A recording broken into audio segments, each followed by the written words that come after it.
Right, welcome to GRTV here at Nordic Game once a year here in Malmo. I'm here with Richard Lemarchand, former Naughty Dog, now at the University of Southern California. How come you go from AAA development into teaching? Well, that's a good question, Peter, and I think it's one that a lot of people have been curious about the answer to. I think a lot of people are wondering why I would ever leave an amazing studio like Naughty Dog, a studio that I joined as a fan of their games and had such an amazing time in the 8 years that I worked there. So I guess, but I think that the reason that I have for leaving is intuitive to a lot of people. Of course, being a lead game designer at a place like Naughty Dog is very much a full-time job. And over the course of the last 10 years or so, I would say, as the kind of indie game and art game revolution has taken off, my interests have always lain in those directions. I'm a child of the 80s, I grew up with indie culture. And so when indie games started coming along, I very naturally gravitated to them. But at the same time, I love big blockbuster games. I loved working at Naughty Dog. I loved every minute of it. I learned so much there. But I knew, and I had this realization beginning, a couple of years ago, maybe partway through the development of Uncharted 3, that it would probably be a good idea if I thought about a change of career that would allow me to, on a daily basis, indulge my interest in indie games and art games in the way that I would do at GDC, the annual Game Developers Conference in San Francisco each year. So when the opportunity to work at USC, where I'd been volunteering in the amazing USC Games program for a number of years, when the opportunity came along, I leapt to take it, and the rest is history. What's been the biggest difference for you personally and creatively going from Naughty Dog to teaching? Well, it's funny because, you might think that there would be a huge jump from one thing to the other, but the truth is that just as I did at Naughty Dog, I still spend all day talking to people about game design, looking at projects, looking at pieces of gameplay, and giving people notes on them, having conversations about what makes a great game and where we could improve a game, which is essentially what I would do all day at Naughty Dog when I wasn't actually building out sections of the game myself. I guess the biggest difference is that now I look at many more projects each day. At Naughty Dog we would work on one game for about 2 years usually, and now I might look at up to a dozen different games in a day. So that's been quite a difference. Can you give kind of your view or your overview of the indie scene right now? What is it that right now? Because we've seen an explosion, kind of almost starting with Minecraft really becoming a huge success. What's your view of the current indie scene? Well, that's a great question. I don't know if I'm really equipped to answer that question. I don't really know if too many people are. I mean, the rate at which the indie game and the art game scene is exploding and evolving is almost too much to keep up with. However, I'm very lucky because I'm one of the faculty of the GDC Experimental Gameplay Workshop, and so I got a chance to review a whole bunch of interesting indie and art games at the beginning of this year as we were screening games to show at GDC. I guess some of my recent favorites are Starcy Pilgrim, an amazing artful platform game by a young Toronto developer called Draken, and it's the kind of game that you don't want to tell someone too much about in case you spoil it, but you should definitely check it out. Other than that, there's another game called Hokra, which is developed by my friend Ramiro Corbetta. It's a game that was actually featured in Indiecade, which I'm also involved with last year. It's a great 4-player kind of e-sports game, highly competitive. It's a bit like a cross between, I guess, like hockey and basketball, something like that. Aside from that, I'm really just looking forward to checking out a bunch of the amazing games here at Nordic Game. I had a great time at Indie Night last night, and I'm in between sessions. I'll just be running around and seeing some of the amazing stuff that's on display here. Of course, one of the big differences now compared to, well, even 5 years ago is it's much easier to self-publish, which has made it a lot easier for indie creators to get their games out there. Do you think there's any other reason why there's such a huge interest in indie games right now?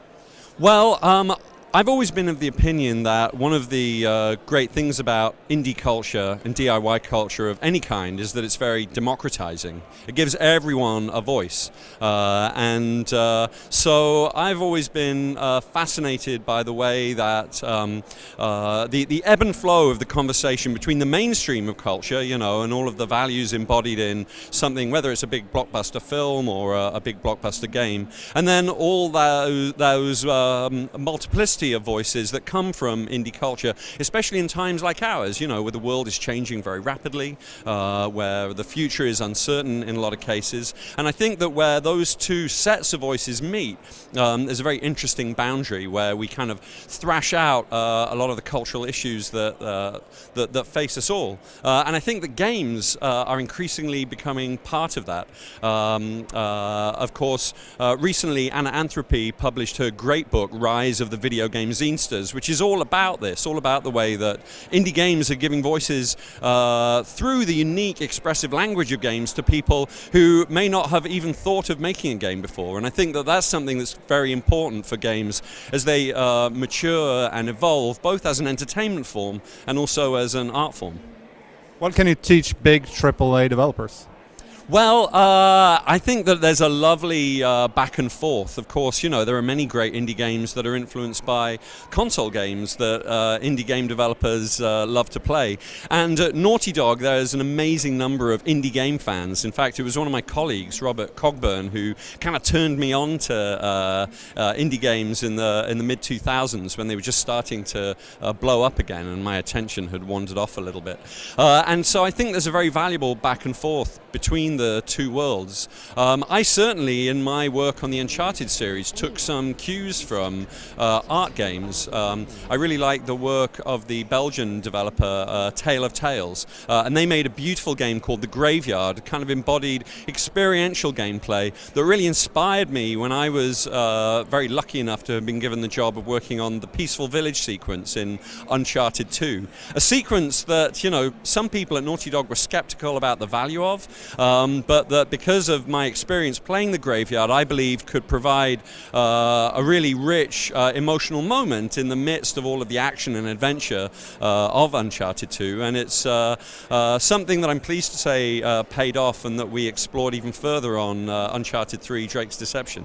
So I think that's just one example of the way that, there's an interesting opportunity to try things out in the world of independent and art game making that can then really enrich all of our game playing experiences. Before the next question, just let me add that village scene blew me and my girlfriend at the time completely away. We loved it. One thing that we're talking a lot about now when it comes to, well, the new generation is on its way, obviously. We had the Xbox One announcement now as well. One thing that people and publishers like to talk about is the fact that budgets are just blowing out of proportion now.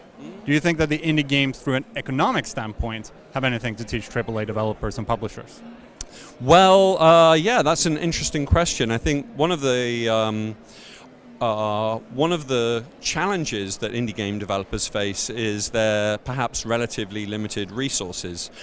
But of course, as anyone creative knows, a challenge, a problem, or a constraint can often be turned to your creative advantage. So one of the things that I've been doing in my teaching this spring at USC is using an academic paper by my friends Andy Nealon, Eddie Boxeman, and Adam Saltzman, better known as Adam Atomic. All of them great game makers. And the paper's called Towards Minimalist Game Design.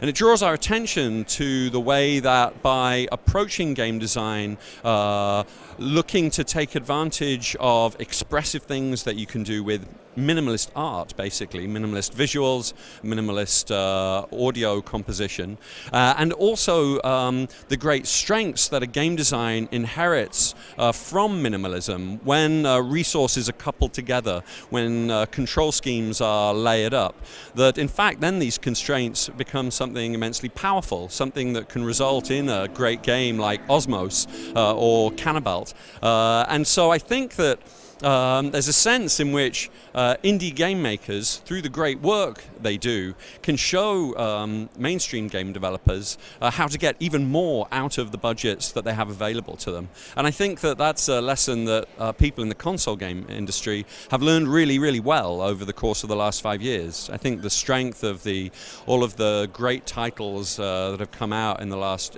year or so is testament to that. So one question that you have to ask someone that goes into education and goes into teaching and deals with students, what did they teach you? Oh, good heavens, I barely know where to start. I mean, I was just telling someone this morning, I think the more I explain to people how to make great video games, the better I understand it myself. So, you know, oftentimes you'll know something like the importance of playtesting, but it's easy when you get caught up in your own creative process to overlook that. So I think that's been the lesson of this last year, that the quicker you can make something even very simple and get it into the hands of another human being, and then see where the strong elements that other people find in your game design lead you in terms of the overall design of the game. That's the lesson that has really come home to me, even though that's a lesson that we learned on Uncharted over and over again. Do you miss AAA? Well, I'm very lucky because I have many friends in AAA, so I still get to play all sorts of awesome games early. And but I'm loving what I'm doing, so I haven't really had time to miss it just yet. All right, thank you very much. Thanks, Peter.